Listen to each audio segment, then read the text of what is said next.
So Christian Brueckner became a suspect for the German authorities 2 years ago. That's when they considered him to be responsible for the abduction and murder of Madeleine McCann.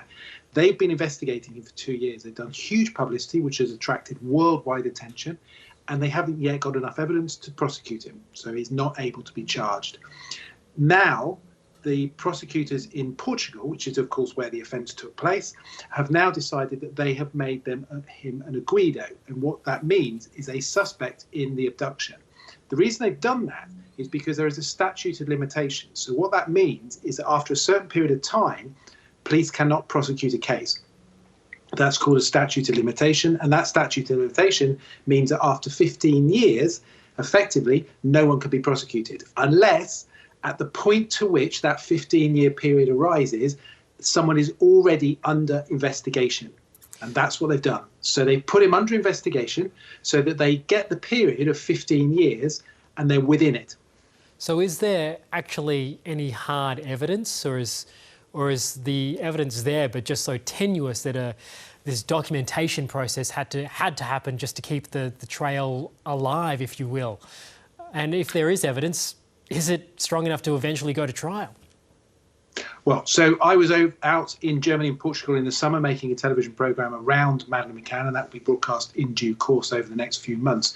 What we established is that the German authorities are very clear that they believe they have evidence to prosecute him. However, it is not sufficient enough to bring charges at this moment in time. They're convinced he's done it, but there's not enough evidence to bring charges. The Portuguese have very much left the Germans to get on with their investigation, and there's been a reluctance between both Germany and Portugal to share information.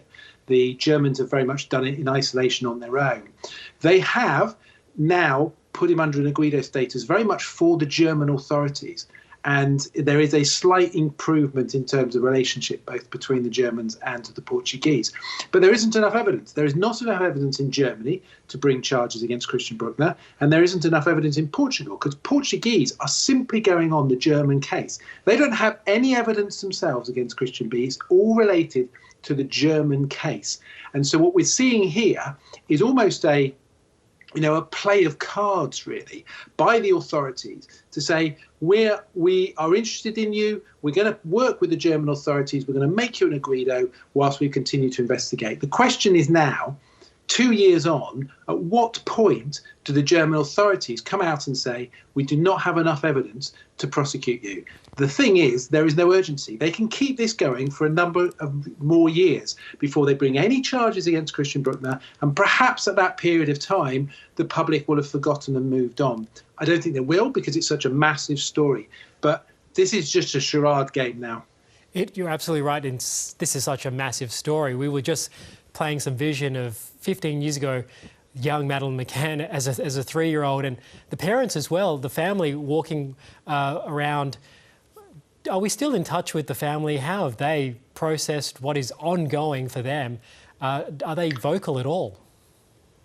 So Jerry and Kate have stepped back massively now from media. They don't do any media coverage unless there is something that the police ask them to do. They're in very close contact with the Metropolitan Police, who are still at this moment in time investigating Madeleine's disappearance, but that is about to come to an end. They've run out their funding from the Home Office, and as a result of that, very shortly, the case will end up being closed. But the reality is that Jerry and Kate are having to live with the position that for the rest of their lives, or certainly for the indefinite future, they still don't know what's happened to their daughter. It plays out in the world stage. Every single time something happens about Madeleine McCann, it gets back onto the front pages and it gets talked about on a worldwide stage. One can't imagine what that impact is for the family to have to deal with that. But they do. They continue to go about their day-to-day business. They're both in the medical profession. They're both back at work now. But we mustn't forget that they live with this turmoil every single day, not knowing what's happened to their daughter. You've been following this case for such a long time.